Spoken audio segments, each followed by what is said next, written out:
It started with a letter I was never meant to open. The envelope was plain, no name, no stamp, just my address typed in black ink, like someone was afraid of being recognized. I almost threw it away. But curiosity is a cruel thing. Inside was a single page, folded twice, smelling faintly of tobacco and rain. The words were cold, legal, detached. Notification of subject: Damien Moretti confirmed alive. Location: undisclosed. Inquiry initiated regarding next of kin. I read it 3 times before my mind caught up with my heartbeat. Damien Moretti. The name I hadn't said aloud in 5 years. The man I'd loved. The man I'd buried. The man I'd sworn never to let find me again. For a long time, I just stared at the paper. I thought maybe it was a mistake. Some bureaucratic ghost stirring up the past. But deep down, I knew better. Damien never stayed dead. He never stayed gone. I folded the letter and slipped it into the drawer under the old bills. And for the first time in years, I locked the drawer. Mom? Luca's voice broke the silence, small and sleepy from the hallway. He was 5, my little piece of light, in a world I'd long stopped believing could shine. I turned and smiled too quickly. Hey baby, you're supposed to be in bed. He rubbed his eyes. I was thirsty. I poured him a glass of water, my hands trembling just enough for the glass to clink against the counter. He didn't notice. Thank God he didn't notice.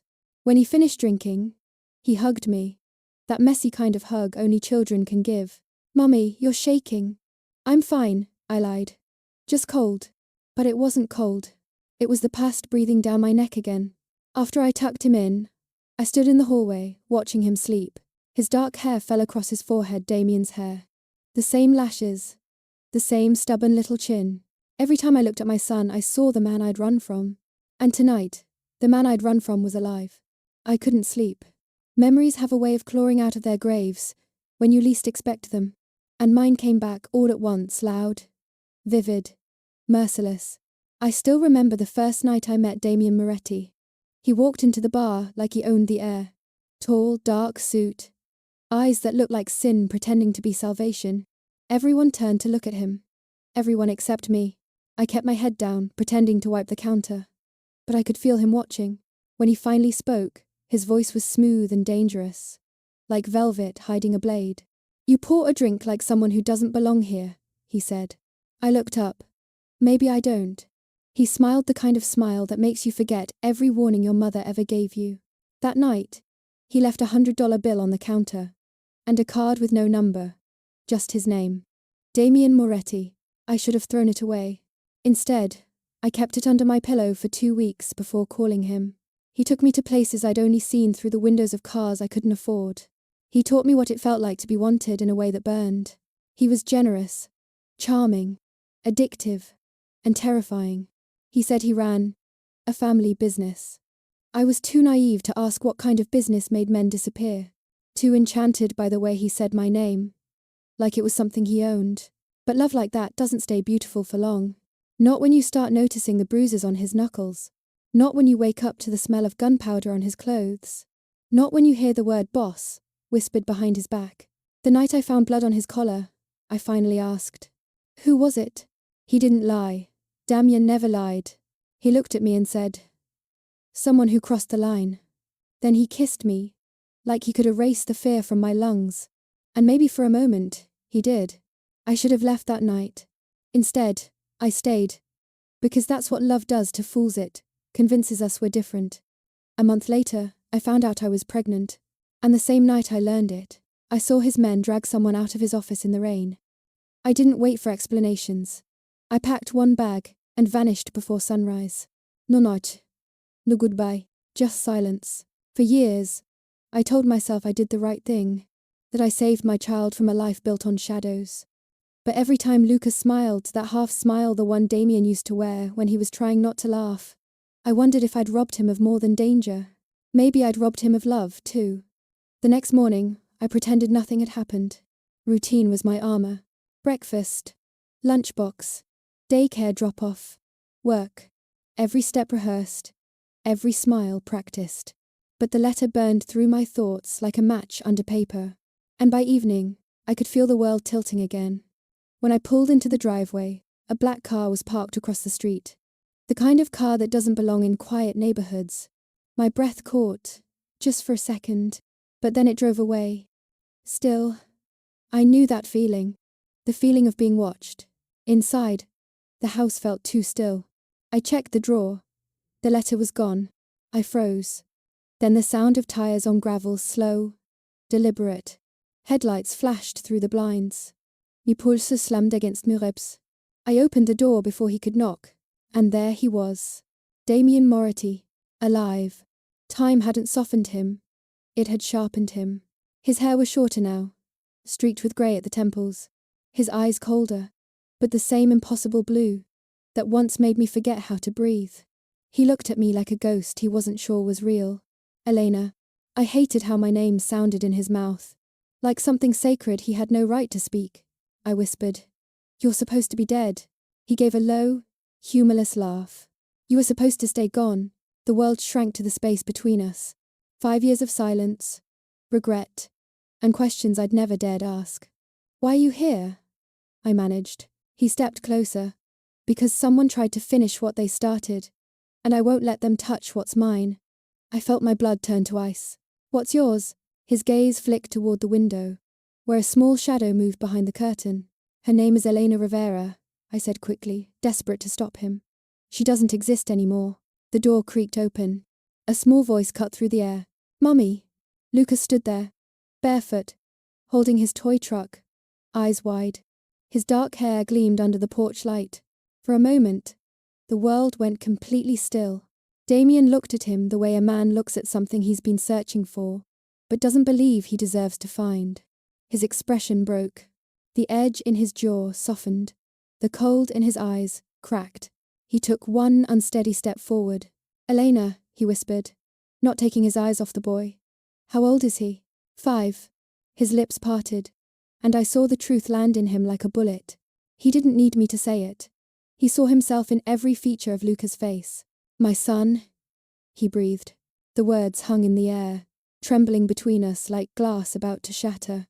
Luca looked from me to him, confused. Mummy, who's that man? My throat burned. I couldn't answer. Damien knelt down, still shaking. He didn't touch him. He didn't dare, but his voice cracked when he spoke. Someone who should have never left, he said softly. I wanted to scream, to push him away, to lock the door and run all over again. But I couldn't move, because for the first time, I saw not the monster, not the criminal, but the man beneath it, the man who was breaking apart just looking at his child. The silence stretched until I thought it might break us. Finally, I whispered, You need to leave. He looked up at me, eyes dark and raw. I'm not leaving again, Elena. He stood slowly, still watching Luca. You kept him from me. I swallowed hard. I kept him safe. Damien's jaw tightened. Safe from me? Yes. He nodded once, almost to himself. Then his voice dropped to a whisper. Then you haven't been watching closely, because I'm not the one you need to be afraid of anymore. Something in his tone made the hairs on my neck rise. There was danger in it, but not for me. For someone else. Before I could speak, he turned back toward the dark street.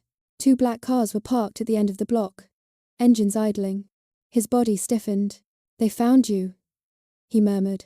Then he looked back at me, his eyes blazing with something fierce and possessive. You need to trust me now. I wanted to tell him I couldn't, that I wouldn't, but the sound of those engines starting made the words die in my throat. Luca pressed against my leg, whispering, Mummy? And for the first time in years, I felt that old, terrifying truth settle into my bones. My peaceful life wasn't real. It was a pause, and the past I'd been running from had just come home. I didn't remember inviting him in, but somehow Damien was sitting at my kitchen table. The same table where I helped Luca with his drawings, where we laughed over pancakes, where peace had lived. Now it felt like a crime scene waiting to happen. He sat there with his coat draped over the chair, his gun on the table beside a stack of photographs. When he slid them toward me, I didn't want to look. Just tell me what this is, I said. My voice sounded foreign, smaller than I wanted. Look, he said softly. I did. And the world narrowed to a handful of printed images, grainy, distant, taken through a telephoto lens. Luca on the playground, his tiny feet kicking the air as he swung back and forth. Luca walking home from preschool, clutching his little backpack. Luca asleep in his car seat.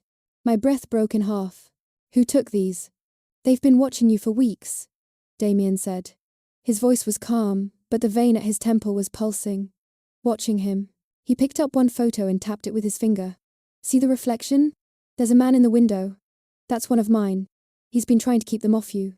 But it's getting harder. I couldn't breathe. You're telling me people are stalking my son? I'm telling you, he said, that they're not just watching. They're planning. I dropped the photo. My hands shook. Why? Why us? I'm nothing to them. He's just a child.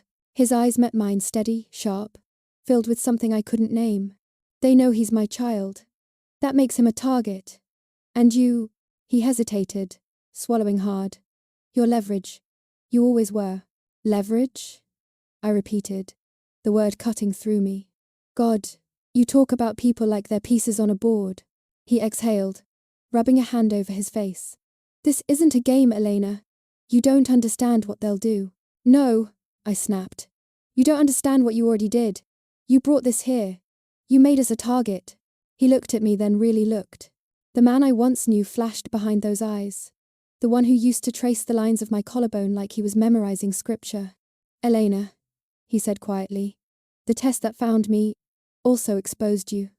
They used it. Your name, your address. They know everything. The room tilted.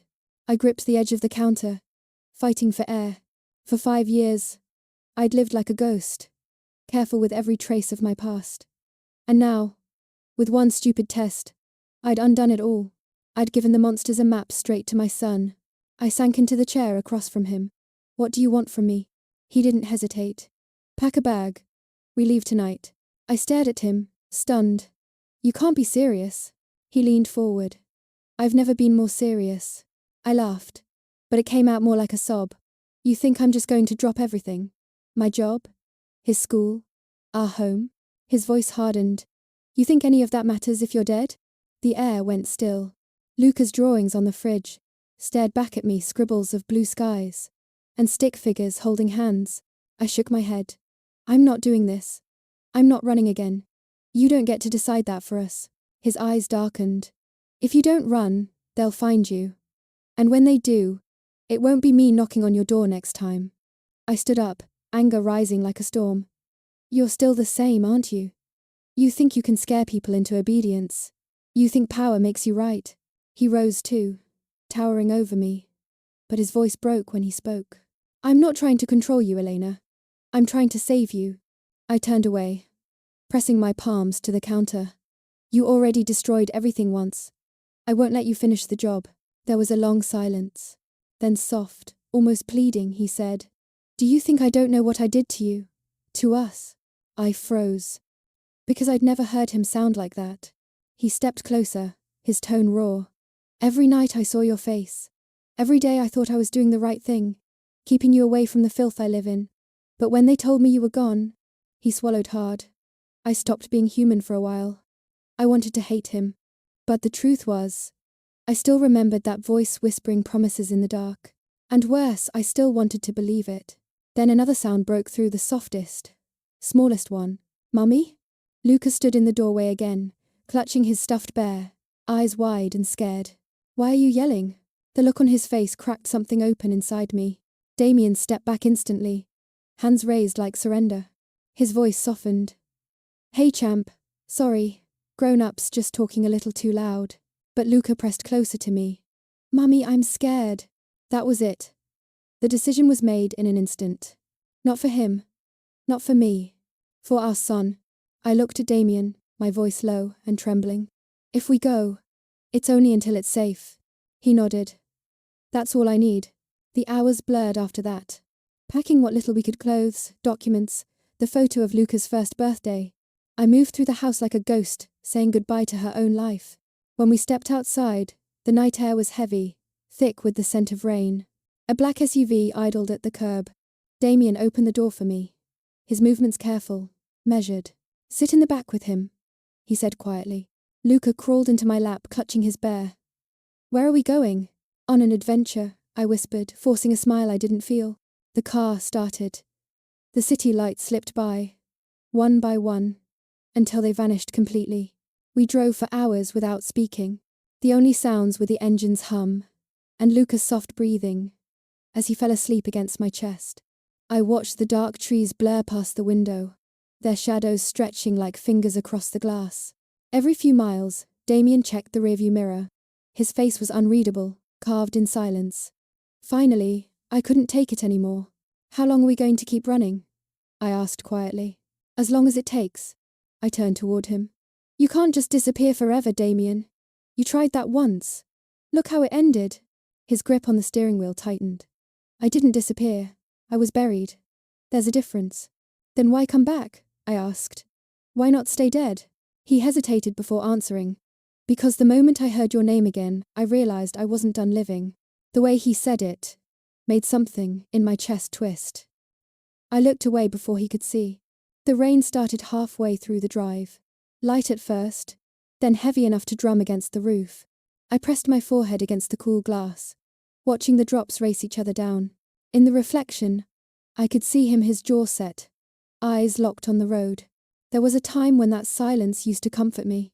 Now it scared me, because I knew what kind of storms brewed behind it. An hour later, we turned off the highway. The road grew narrow, swallowed by trees. The headlights cut through the dark like knives. "Where are we?" I asked. "Somewhere they won't find us." The car rolled to a stop in front of a small cabin, its porch light flickering weakly in the rain. Lucas stared, half asleep, mumbling something about wanting to go home. Damien carried him inside without a word. When he came back out, I was still standing in the doorway, drenched and shaking. He looked at me, eyes softer than I remembered. "Come in, Elena. Please." I hesitated. Then I followed. Inside, it smelled like old wood and rain-soaked earth. Damien moved quietly, lighting a single lantern on the table. In its glow, he looked both older and somehow more human. Luca was already asleep in the small bedroom, his toy bear tucked under his arm. Damien lingered by the doorway, watching him. I stood behind him, arms crossed. "You think this changes anything?" He didn't turn. "No. But it's a start." His voice was low, almost tender. "He looks like you when he sleeps." I swallowed hard. "No, he looks like you." A long silence stretched between us. Finally, I said, "You can't just walk back into our lives like this. You can't fix 5 years of silence with one rescue." He nodded slowly, his shoulders heavy. "I'm not trying to fix the past," he said. "I'm trying to make sure we have a future." Something in his tone made my chest ache. He turned toward me then, and for the first time since that night, I saw him not as the man I ran from, but as the one I once waited for. His eyes weren't sharp anymore. They were tired, wounded, and that was somehow worse. I whispered, "You don't get to make me feel sorry for you." "I don't want your pity," he said quietly. "Just your trust." I shook my head. "That's the one thing you can't have," he sighed, running a hand through his hair. "Then I'll earn it." I wanted to tell him he couldn't, that the damage was done. But when he turned back to Luca's sleeping form, his hand trembling as he pulled the blanket higher, I saw something shift. He looked like a man holding the only good thing left in his world. And for the first time, I didn't feel fear. I felt something far more dangerous. Hope. Voiceover. Soft and reflective. I hated him for what he was. But I hated myself more for remembering how safe his arms felt. Maybe I wasn't running from him all those years. Maybe I was running from the way he made me believe I could be loved in the dark. For the first time in years, the morning felt quiet. The storm had passed in the night, leaving the world washed and new. Birds sang somewhere in the trees, soft and distant, the kind of sound you forget to notice when your life has been nothing but running and fear. Sunlight spilled through the cabin windows, catching on dust motes and the edge of a coffee cup. Luca sat on the floor, his little shoes untied, tongue between his teeth as he tried to knot the laces. He was failing again, and on the third attempt, he sighed in defeat. "Let me show you," Damien said softly. His voice had changed since the night we left. It was quieter, warmer. He knelt in front of Luca, his large hands slow and patient, as he guided the small ones. "Over, under, pull tight," he murmured. "Like this." Luca's smile lit up the room. I did it. Yeah, Damien said, smiling back. You did. I stood by the counter, watching them. Something inside me twisted in ways I didn't have words for. This man, this ghost of my past, looked nothing like the monster who once ruled a city through fear. He looked like someone trying to rebuild the world he'd once burned. Later, he fixed the chair that had been broken for weeks, hammering the loose leg back into place. When I thanked him, he just shrugged. Guess I finally learned to build instead of break. He didn't say it like a joke. He said it like a confession. And for a moment, I saw it the version of him that might have been. If life had been kinder. The peace didn't last. It never does. That night, the air felt different, heavy, charged. The wind pressed against the windows like a warning. Damien noticed it first. He always did.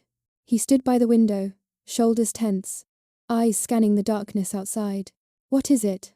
I asked. He didn't answer. Then, quietly, they found us.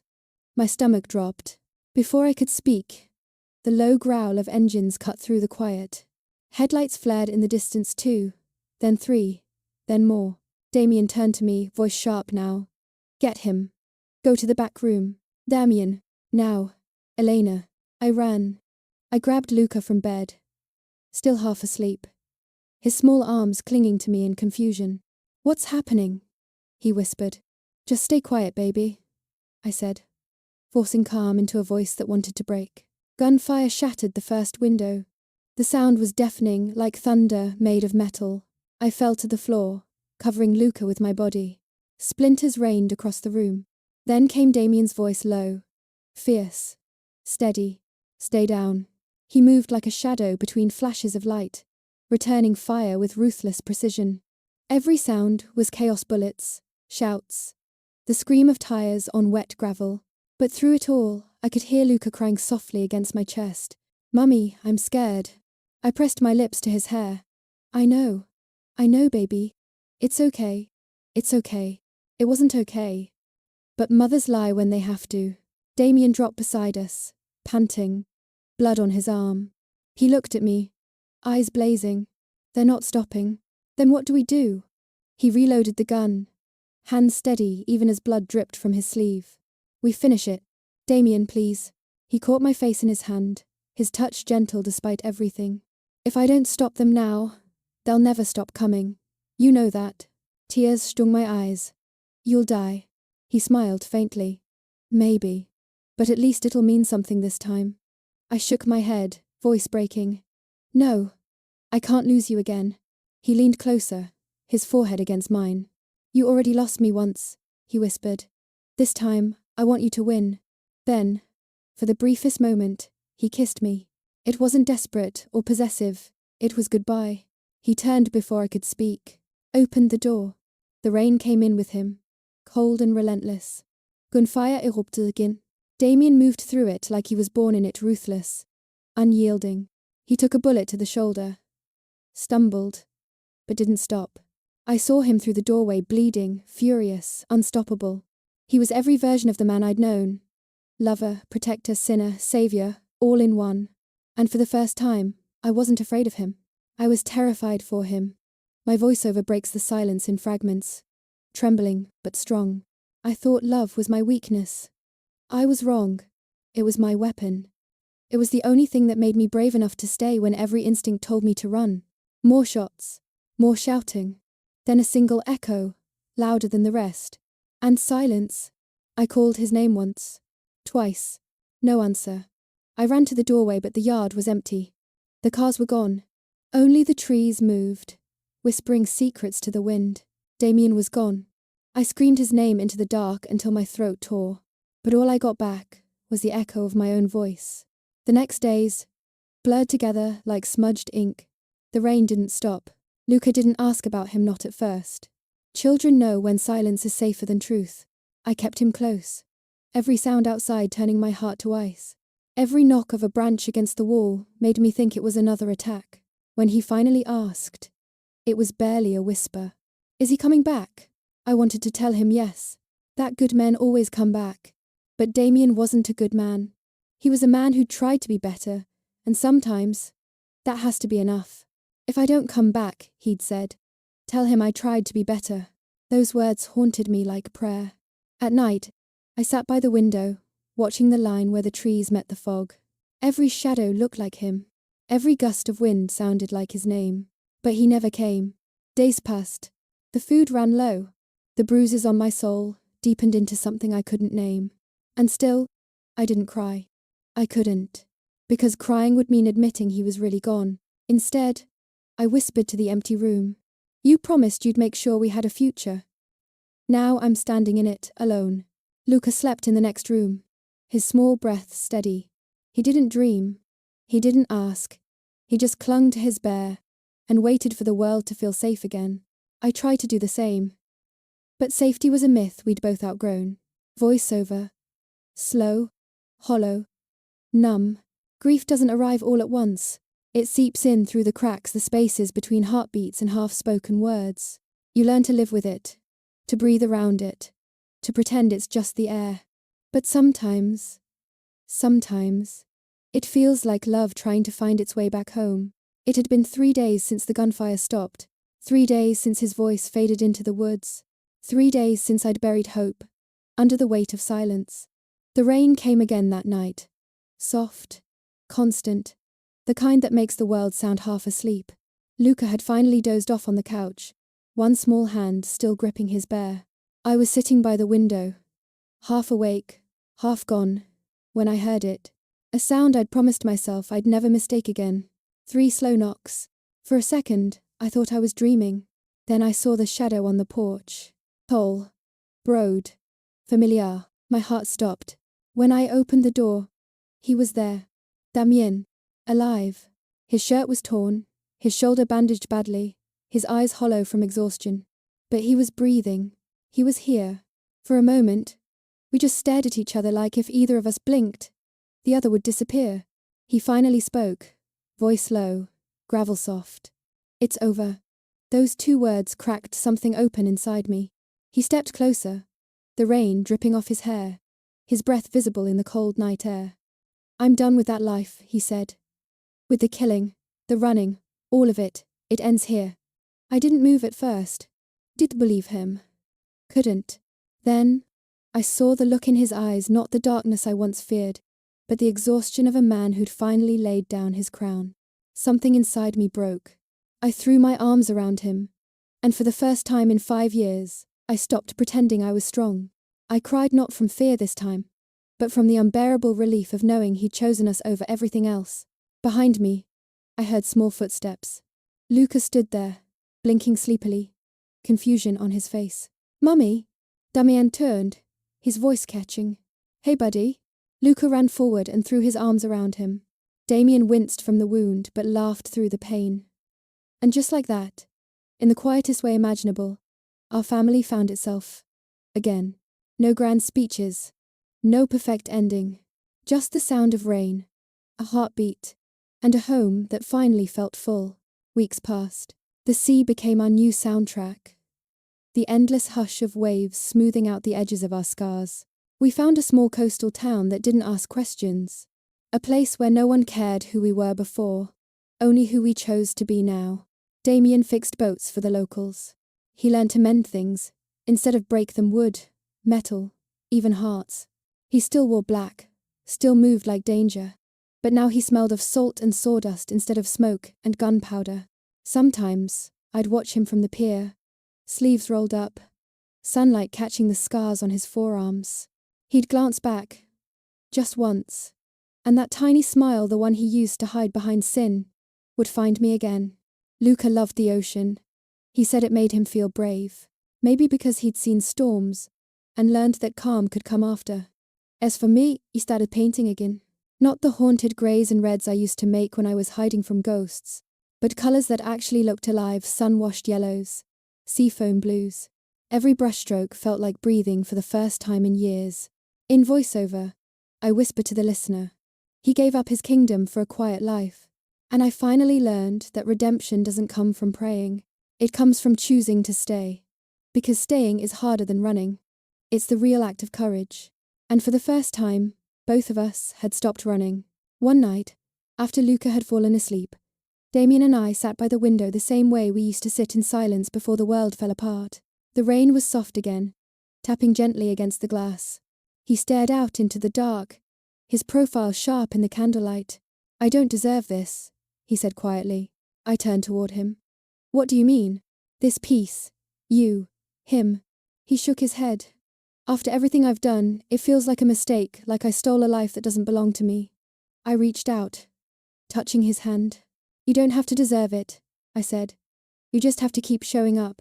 He looked at me then, eyes softer than I'd ever seen them. And in that moment, I realized redemption doesn't look like angels or forgiveness. It looks like a man who once destroyed everything he touched, learning how to hold something gently without breaking it. We sat there for a long time, listening to the rain. No words. Just breathing the same quiet air. Luca shifted in his sleep, murmuring something about dreams. "Damien smiled. He talks in his sleep," he whispered. "Just like you." I laughed softly. Guess he got that from me. The silence that followed wasn't heavy anymore. It was peace. Earned, fragile, real, final voice over gentle, confessional, filled with quiet wonder. He came for his family and stayed for his soul. He walked through fire, and somehow learned to build with the ashes. Maybe love isn't fire. Maybe it's what's left after the flames. The quiet warmth that stays, even when everything else is gone. If this story made your heart ache or heal, hit that like button. It tells me you felt something. Leave a comment below, tell me your favorite moment, or the line that stayed with you. I read every single one of them. Don't forget to subscribe and turn on the bell, so you never miss the next love born from danger. And if you know someone who still believes in second chances, share this story with them. Let them feel what you felt.